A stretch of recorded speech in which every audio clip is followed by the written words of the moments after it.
once again, I'm out for a little cruise with the ZRX1100. This is the most comfortable bike I have ever been on. Not the most comfortable bike I have sat on, but the most comfortable bike that I have actually ridden. There's a big difference there. I would say both the MT-09 and the Tracer 900, which I have sat on, which I'm actually considering buying. Both of those were actually even more comfortable for me, because the bars are still a little bit, I won't say they're low because I can sit upright, but they're in a position that's sort of weird to me, that is. Yeah, let's do a little bit of highway. I just want to feel the pull of the bike, because that's one of the coolest things about this bike. It really pulls.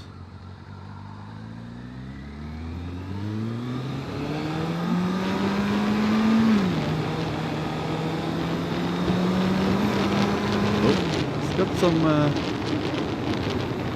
there are some engine issues with it. It is an old bike, and my dad has done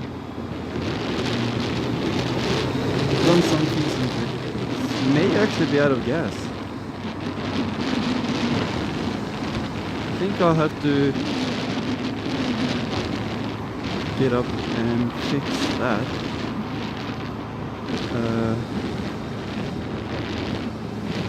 Because I'm giving it all the beans and there is no... It can't be out of gas. Although the gas gauge does show that it's pretty much out of gas. I think I'll have to pull up and get it, because there is like very little reaction. Weird. Oh shit, yeah, it's out of gas. I can feel it's out of gas actually. Oh, please don't go out of gas until it's like literally around the corner. It just died.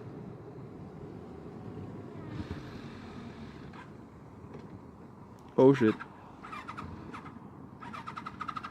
Oh no, this is not a good spot to stop. This is a horrible spot to stop, actually.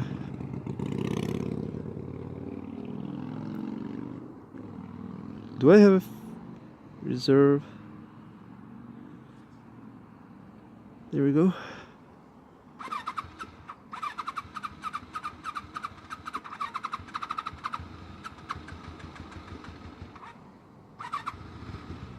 Oh, please don't do this to me.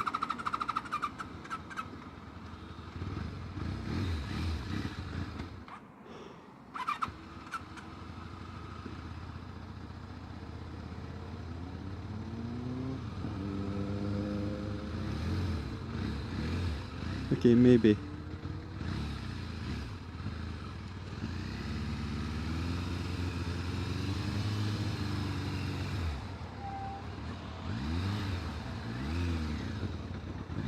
Oh fuck.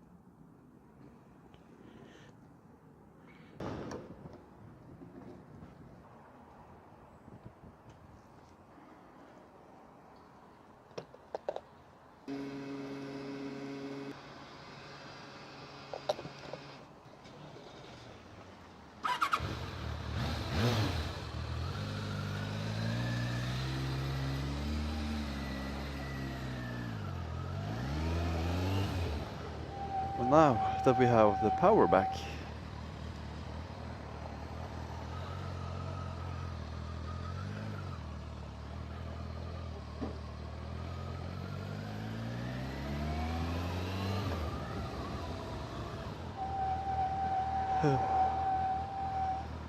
well, at least we have realized that even though I have a fuel gauge, I am so used to not having one that I only look for reserves, and that's not something I didn't even know there were a spare tank on this.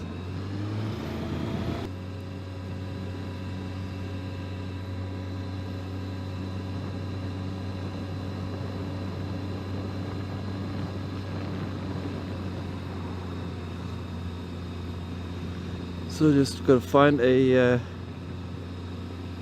bit secluded area to stop where I won't be bothered by anyone. Thinking maybe up there could be an issue, could be an option.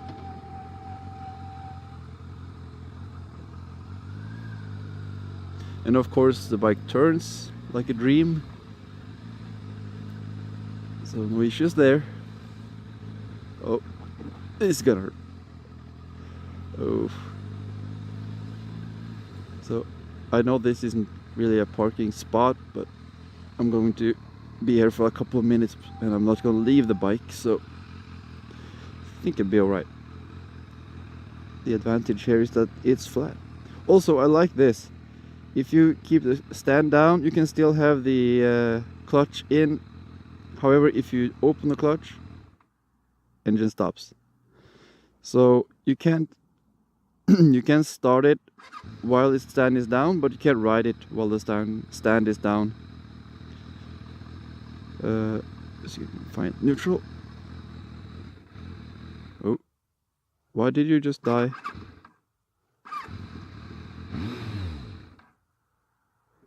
Now that I'm not a fan of.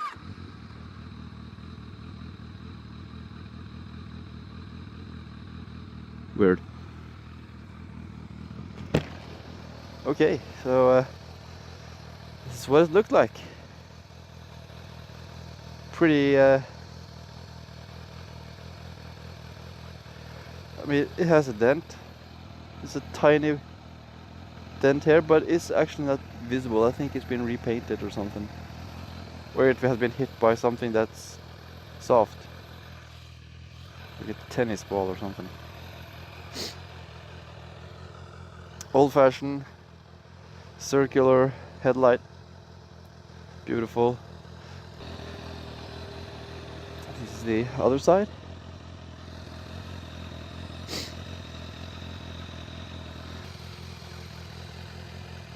So it's 4 cylinders. It's 1100 cc's. I have no idea how many horsepowers and newton meters and that stuff. I'll find that out and I'll link it in the subscription. Yeah, I have the fan going, so it does have a fan. Sound wise,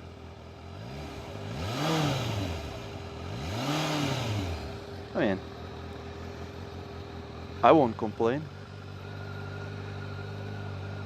But I'm not that huge on loud. I know there's a lot of motorcyclists that love it when their bike makes a lot of sound. Personally, I'm not a fan of that.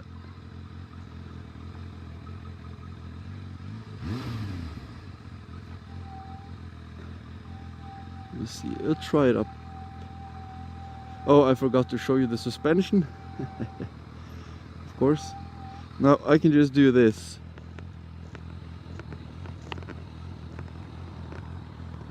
You can probably see and hear that the suspension isn't exactly doing a great job.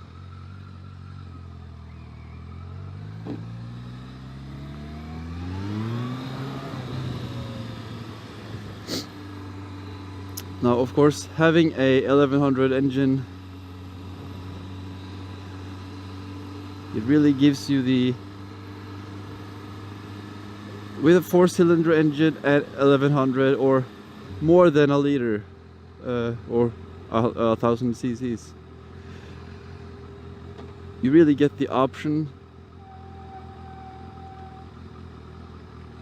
of pretty much riding anywhere on the RPM spectrum, and you don't have to worry about shifting gears too often. The power is there. Obviously, being a 4-cylinder bike, it will still be better at high revs, but it shouldn't be as bad as, for example, a 600. My 600, it has power on the low end, but nothing that like screams at you. So yeah, I do enjoy having a larger engine.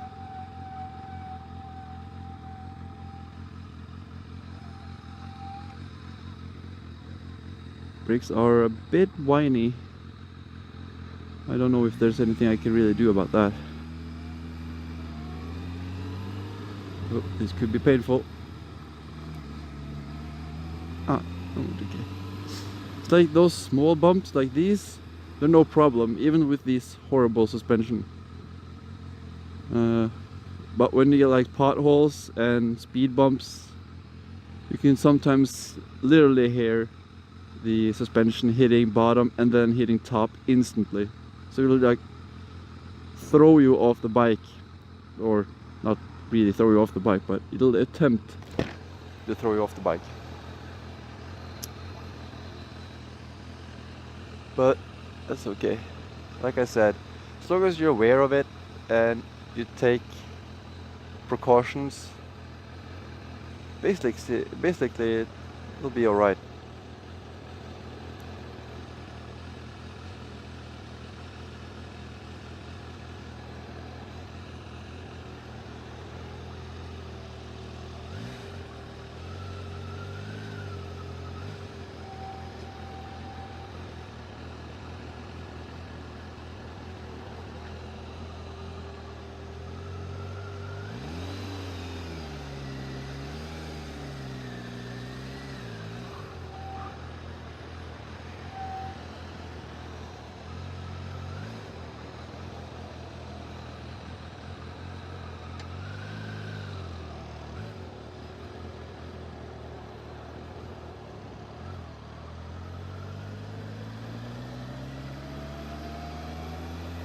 Of course, being a 4-cylinder bike, it is very smooth. Minimal vibrations from the engine itself. That works out pretty well.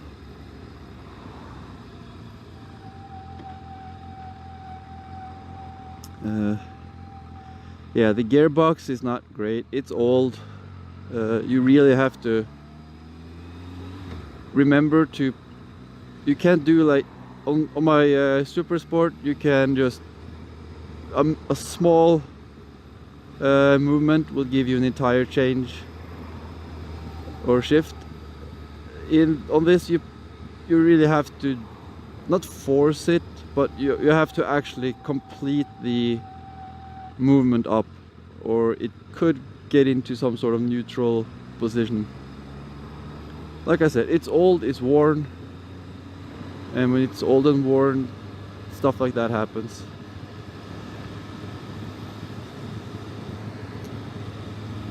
So yeah, I think I'm going to end this video because I've got stuff I gotta do, and yeah. So I will talk to you later,